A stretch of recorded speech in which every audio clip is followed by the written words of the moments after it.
Hello everyone, my name is Toto and welcome back to another episode of Dragon Age Inquisition in a snazzy new outfit that we picked up from the wardrobe in our room. There's like a bunch of different styles and recolors we can pick from. I don't know if we unlock any more, but that's what we have available. So I like this one. It's under the outerwear section. I think it's, what is it? Sleep well. Oh, I forget what it's called. Like, there's like Night's Vigil and Day Watch or something. Or Night Watch and Dawn's Vigil. Dawn's Vigil. It might be Dawn's Vigil.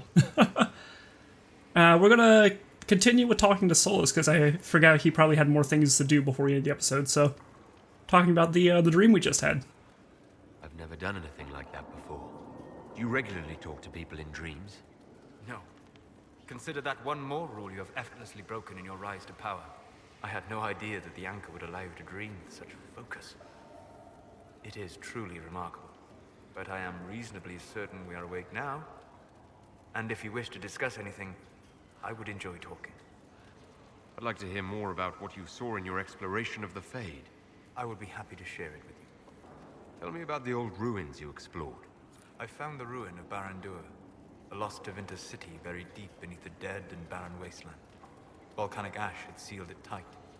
In one dark moment, every living creature in the city seared and smothered. They were statues in the ashes, like a mold made to recall the lost. A bit like Pompeii. Tell me about a spirit you encountered. I met a friendly spirit who observed the dreams of village girls as love first blossomed in their adolescence. With subtlety, she steered them all to village boys with gentle hearts, who would return their love with gentle kindness. The matchmaker, so I called her. That small village never knew its luck. Tell me about the old memories you found in the Fade. I saw a savage human horde go marching toward the battlefront. They sang a soldier's hymn to keep formation. The primal music shook the ground. These savage, unwashed warriors carried harmonies no chantry choirs mastered. Though their cause was all but hopeless, they sang songs that made the spirits weep. We'll talk later. Goodbye.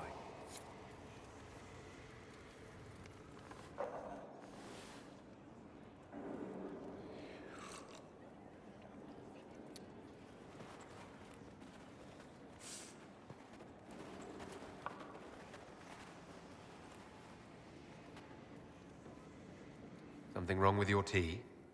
It is tea. I detest this stuff. But this morning, I need to shake the dreams from my mind. I may also need a favor. You just have to ask. One of my oldest friends has been captured by mages, forced into slavery. I heard the cry for help as I slept. When your friend was captured, how did he... she... It. My friend is a spirit of wisdom. Unlike the spirits clamoring to enter our world through the rifts, it was dwelling quite happily in the Fade. It was summoned against its will, and wants my help to gain its freedom and return to the Fade. I thought spirits wanted to find their way into this world. Some do, certainly. Just as many Orlesian peasants wish they could journey to exotic Rivain. But not everyone wants to go to Rivain. My friend is an explorer, seeking lost wisdom and reflecting it. It would happily discuss philosophy with you, but it had no wish to come here physically. Do you have any idea what the mages want with your friend? No. It knows a great deal of lore and history, but a mage could learn that simply by speaking to it in the Fade. It is possible that they seek information it does not wish to give, and intend to torture it.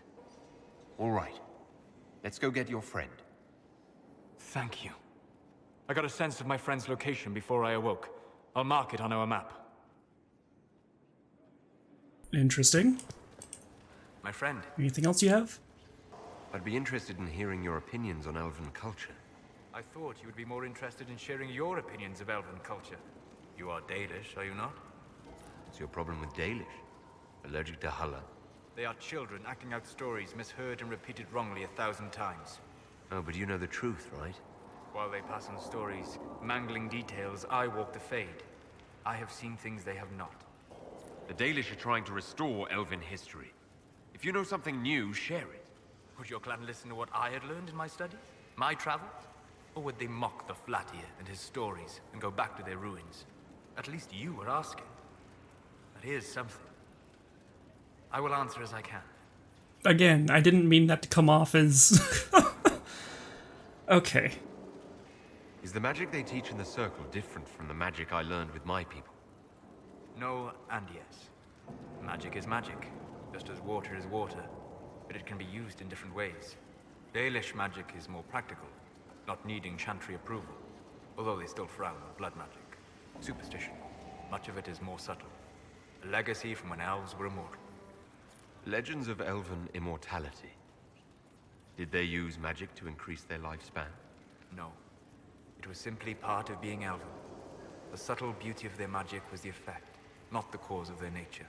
Some spells took years to cast. Echoes would linger for centuries, harmonizing with new magic in an unending symphony. It must have been beautiful.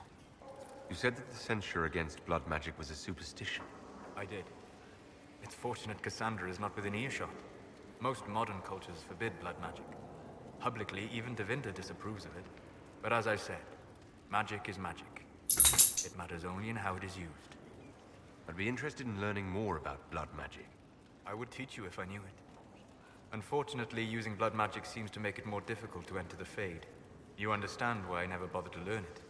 A shame, as it is extremely powerful, provided it remains a tool, not a crutch, nor a passion. That is an interesting effect of blood magic, then, if that is true, and I have no reason to suspect he's lying about that, but given that blood is a very physical thing, it's like I guess it would be like the essence of substance, as it were. And interestingly enough, Bloodborne takes on a similar philosophy when it comes to stuff like that, but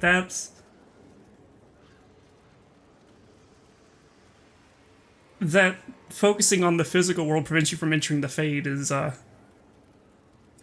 guess, like a spiritual...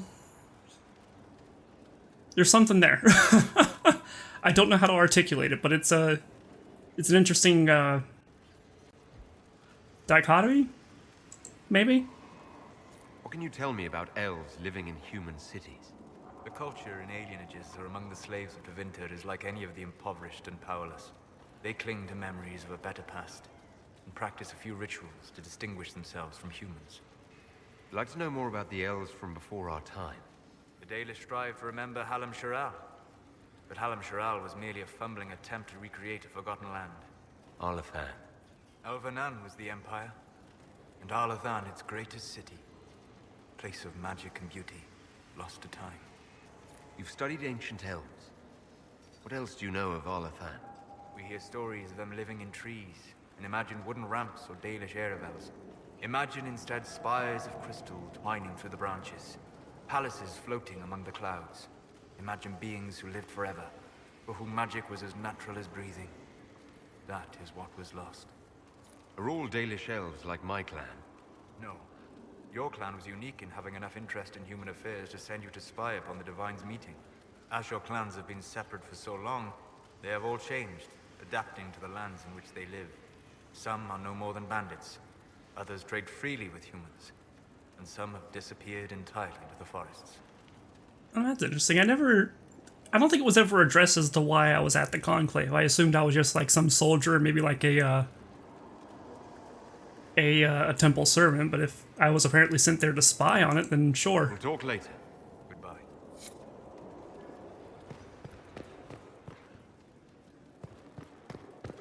Also, don't think I'm ignoring these murals.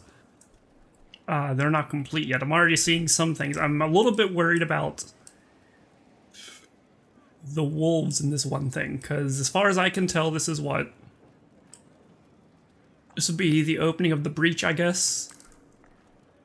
That's the symbol of the Inquisition, so maybe that's like the official founding. This looks like we had a crossroads and we picked something that looks like mages, so maybe that's what that could be. Tall figure, pauldrons, holding an orb. That's probably the attack on Haven. Yeah, that'd be the chantry in the mountains. So they each seem to take off one slot of these. So 1, 2, 3, 4 more story points to go. Assuming it fills up the whole room. But it seems to be the story that we're crafting here that Solus is recording. Bit of interest. Should we be worried about the weird glowing skull or tome with the skull on it? I assume that's a tome. What is that?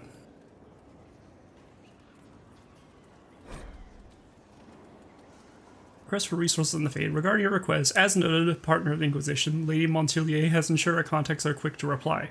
The few titles on hand accompany this letter, with the remaining en route from libraries in Val Royeaux and the surrounding. Archivist Bannon. Fate and Spirits Mysterious by Brother Ferdinand GDTV. An Enchanter's Observation by Anonymous. The Unholy Grace, author unknown.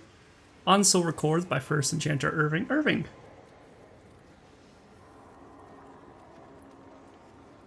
Wait, do I know First Enchanter Irving? I know the name. I thought Uldred was, I thought Enchanter Uldred was the one. Is Irving? No. I'll have to look that up later. Wisdom Failed, the Hedge Mage, collected by First Enchanter Heron. Translation of Elilin, Elilin Excavation, collected by Brother Ferdinand GUTV. To Venture Journeys and worded by Archon Vias. Archon, I think, if we remember right, is a Teventer term. Our Elysian Heart by formerly Sister Laudine. Speaking to the Other, a translation by Lady Ginn. On Lyrium, a Tempar's Memoir by Sir Treus. Dalish Myth and Collected Truce Against, collected by Sister Patrine. Was it Sister Patrine or Sister Patrice that we dealt with in Dragon Age 2? Elvan dis Falsis. Triu Metodo Dracus. Untranslated, author unknown. I want to try to translate that, but I'm not recognizing a lot of possible roots. Then again, I'm not exactly known for studying language, so that's my shortcoming. There are 2 more pages of titles listed beneath. Is this important, or is it just... Oh, there's something up here. The Rotunda and the Fresco by Sister Leliana. As per your request, I have made a thorough examination of the fresco adorning the rotunda. I first attempted to clarify its intent with Messer Solus. Forgive me, I know he is not titled within the structure of the Inquisition, but the more I learn of his experience, the more awkward I feel not using a formal honorific. On the mural, all Messer would say is, Skyhold is his fortress, meaning of course the Inquisitor. These are his actions. He is of course correct. The subject of each edition is self-evident. On the medium method, it is elven fresco, pigment and plaster, and it is grand. I have rarely been privileged to observe such skill as it is applied. It is considered with long periods of study before the image emerges, whole cloth and with certainty. It speaks of how I imagine elves view the world and how measured nature of their step. I should expect such competence from Messer, given his probable years of study. But it is still amazing work, demonstrating an art with few living practitioners even when the Dalish. A little bit of art knowledge for you, as it was my my field of study in university. Frescoes is pigment applied to a wet plaster, so he's essentially recoating these walls with stucco, essentially. Not knowing many other interchangeable terms, but apply pigment to the wet plaster, and it's a very tedious process. Takes a long time. And interestingly enough, in my area, we live on a coastal city. It's like 100 times harder to pull it off just because of how humid and moist the air is constantly. It'll never dry in a reasonable time frame. That was I had a studio partner that was wanting to do a fresco for her final project, as it were, and she was eventually talked out of it because she just didn't have the time to do anything with it. It would just take too long to dry for her to even get a start on it. Brilliant, isn't it? One moment you're trying to restore order in a world gone mad. That should be enough for anyone to handle, yes? Then, out of nowhere, an archdemon appears and kicks you in the head. What? You thought this would be easy? No, I was just hoping you wouldn't crush our village like an anthill. Sorry about that. Archdemons like to crush, you know. Can't be helped. Am I speaking too quickly for you? Yeah, I think we're just gonna dive into this. I was distracted, that's all. Distracted? By my wit and charm? I have plenty of both. Today, at least. Oh, you wound me. I always assumed the Elder One behind the Venatori was a Magister. But this is something else completely. In Tevinter, they say the Chantry's tales of Magisters starting the Blight are just that. Tales. But here we are. One of those very Magisters, a dark spawn. Why does that make you angry? Because the Imperium is my home. I knew what I was taught couldn't be the whole truth, but I assumed there had to be a kernel of it, somewhere. But no, it was us all along. We destroyed the world. Last I checked, the Blights hadn't actually destroyed the world. Not for lack of trying. If they were more clever, they'd have unleashed something that would really do the job. No one will thank me, whatever happens. No one will thank you either. You know that, yes? That's not why I'm doing this. I knew there was something clever about you. All I know is this. Corypheus needs to be stopped. Men like him ruined my homeland. I won't stand by and let him ruin the world.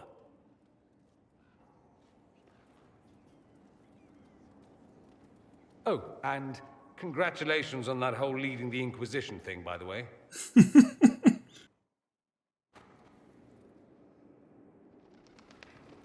So I take it you're Dalish? Is that the correct word here? Yes, that's right. We don't have Dalish clans coming northward, for obvious reasons. So I've never met one of your people before, although I've heard about them. Little. I hope this won't be an issue between us. I am here to help you deal with the Venatori, after all. And I appreciate your help, Dorian. Excellent. Mutual appreciation is a grand way to begin. You said Alexius was a mentor of yours. He was my patron, sponsoring me to the higher levels of the Circle of Magi. In return, my successes were his. I had a lot of successes, naturally. Alexius was most pleased. He and I used to talk over brandy about the corruption, how we could one day make real change in the Imperium. And then he gave up. He stopped trying. Why did he give up? On a journey to Hosburg, a Darkspawn raid killed his wife and sickened his son. I remember hearing the news. He hadn't been there, you see. Alexius was convinced he could have protected them. The guilt tore him up. I helped him with his research for a while, and then we drifted apart. That must have been difficult. Back then, I was furious. I told him to snap out of it, move on. I thought I had all the answers. Later, I regretted my hasty words. But we didn't speak again until he approached me for the Venatori. Too much pride, I suppose. Plus, I was busy drinking. One must have priorities. Was it hard being away from him? It was hard not having a patron, yes. I'm not exactly built to fit in. At any rate, he's fallen so low, I doubt he'll ever get up.